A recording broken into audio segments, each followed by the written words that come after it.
Leonardo da Vinci, U.C.L.A. Bruins, Ross 128, your Thursday briefing. Tax plan under threat.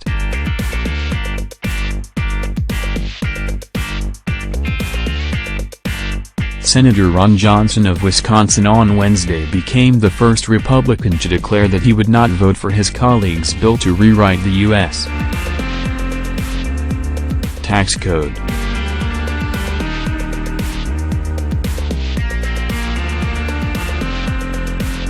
Other senators also expressed misgivings about the plan's cost and effect on the middle class. The House is set to vote on its own tax measure today.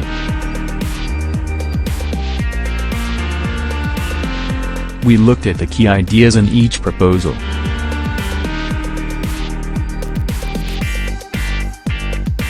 There are tough choices at the heart of the Republican tax bills speeding through Congress, and they make clear what the party values most in economic policy right now: deep and lasting tax cuts for corporations, our tax and economics reporter Jim Tankersley writes. A new twist in Alabama.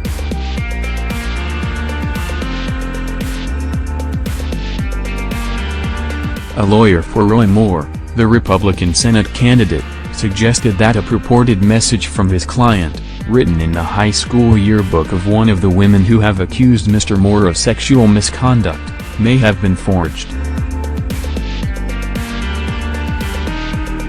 The state's Senate race grew increasingly uncertain after 4 more women came forward to accuse Mr. Moore of unwanted advances. State Republican leaders met Wednesday night to discuss whether Mr. Moore should remain the party's nominee for the December 12 special election.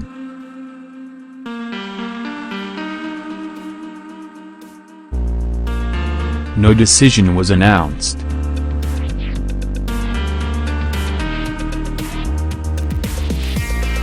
The tactics of Weinstein sleuths.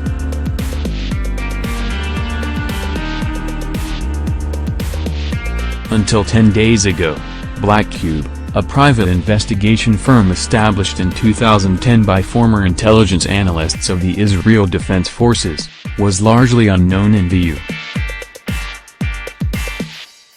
Continue reading the main story.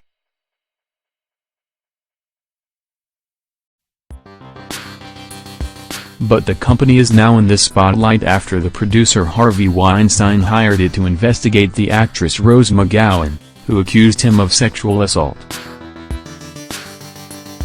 Our reporters got a rare look at the deceptive practices the company used.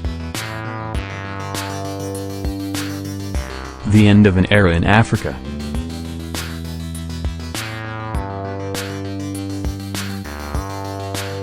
In placing President Robert Mugabe of Zimbabwe under house arrest on Wednesday, the nation's military may have foreshadowed the end of more than just one political career. The apparent coup echoed across a continent where the notion of the big man leader is defined both by the lure of power and perpetuity and the risk that, one day, the edifice will crumble. We look back at key moments in Mr. Mugabe's nearly 40-year reign. It's no Mona Lisa.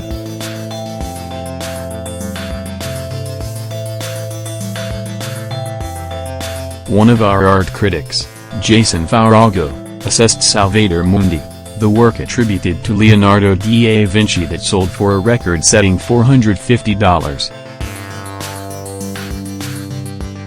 $3 million on Wednesday.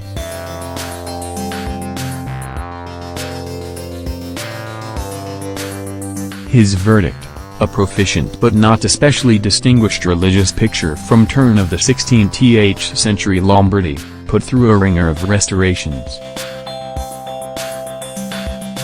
Other critics said the astronomical price attested to how much salesmanship drives and dominates the conversation about art and its value. Catch up at the end of the day.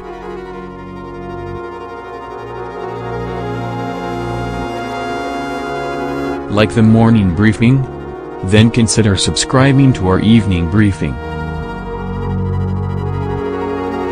It's a rundown of the day's biggest news and the stories you won't want to miss.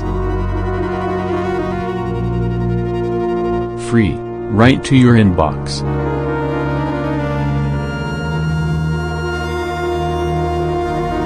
Sign up here. Business.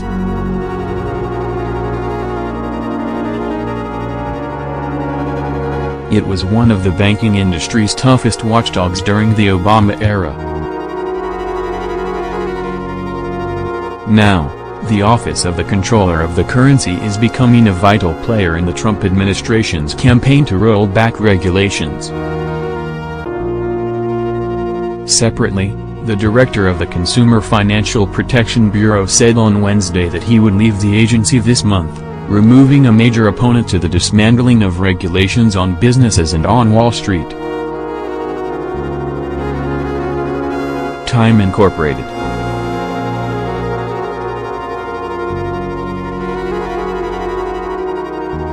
is said to be in talks to sell itself to the Meredith Corporation in an effort backed by the billionaire brothers Charles and David Koch.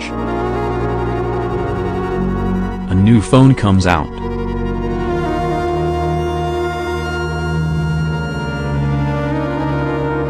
Yours slows down.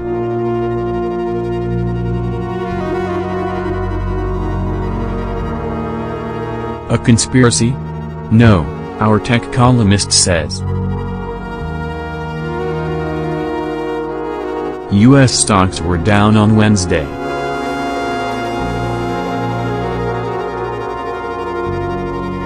Here's a snapshot of global markets.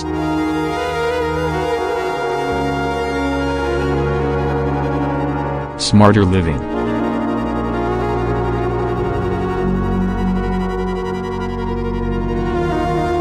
Tips, both new and old, for a more fulfilling life. Wealth can cause its own anxieties.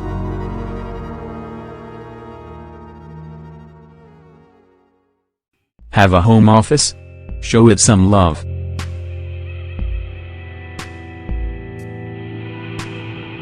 Recipe of the day: rich, fudgy chocolate hazelnut brownies. Noteworthy.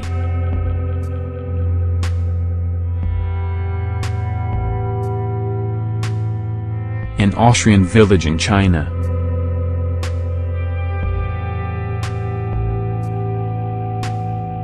In today's 360 video, visit Hallstatt, a small town in the Alps whose distinctive features have been replicated in southern China. A prince throws caution to the wind.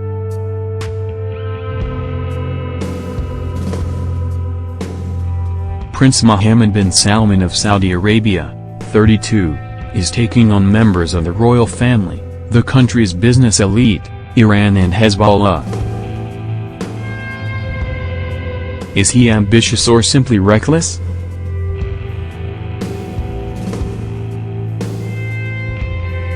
Melania 20.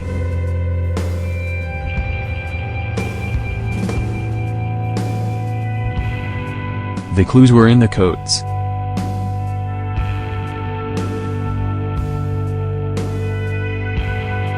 Our chief fashion critic, Vanessa Friedman, writes about the First Lady's new look. In sports, U.C.L.A.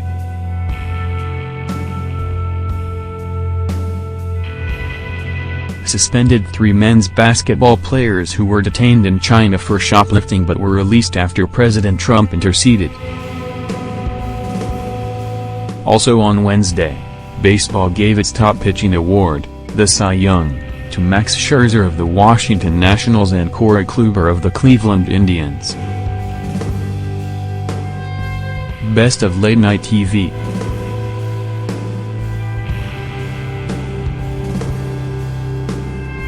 Samantha Bee addressed the pervasiveness of sexual harassment across the U.S. Each community has to kick out their own creeps.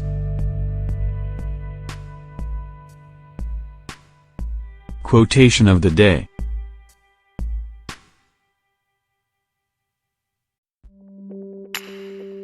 Ross 128 is one of the quietest stars of the neighborhood.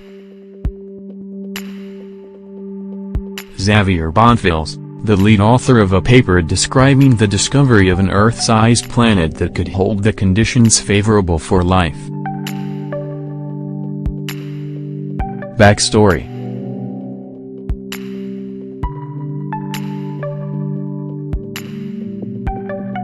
Le Beaujolais Nouveau Estate arrive.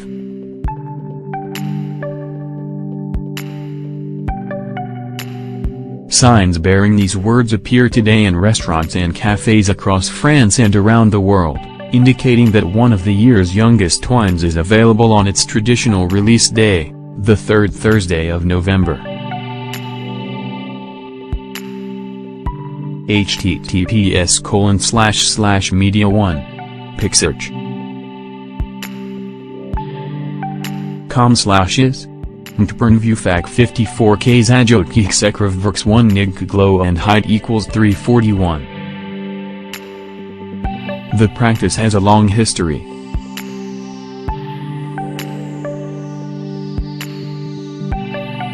It's a time when great gourmets stop drinking the Grands Crus and revel in the simplicity of a Beaujolais, the writer and wine expert Frank Schoonmaker told the Times more than half a century ago. To this day, the Young Wines release offers an excuse to gather with friends to opine on the year's harvest and savor its fruitiness.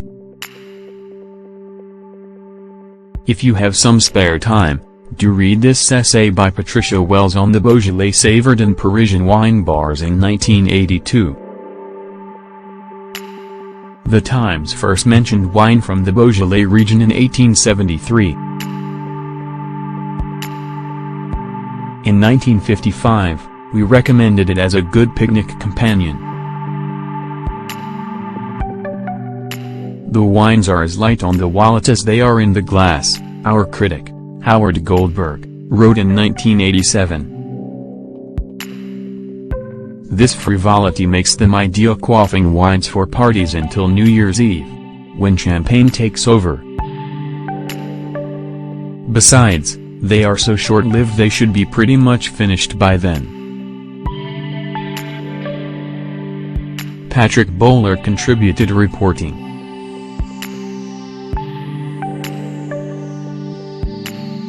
_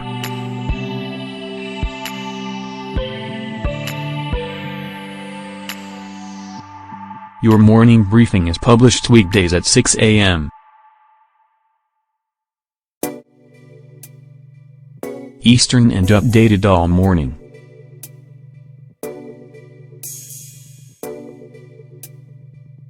Browse past briefings here.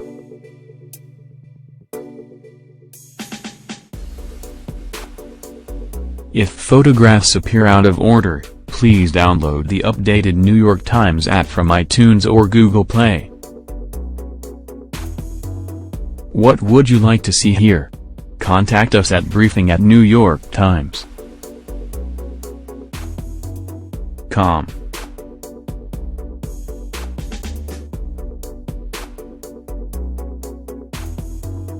You can get the briefing delivered to your inbox Sunday through Friday. We have 4 global editions, timed for the Americas, Europe, Asia and Australia, and an evening briefing on weeknights. Check out our full range of free newsletters here.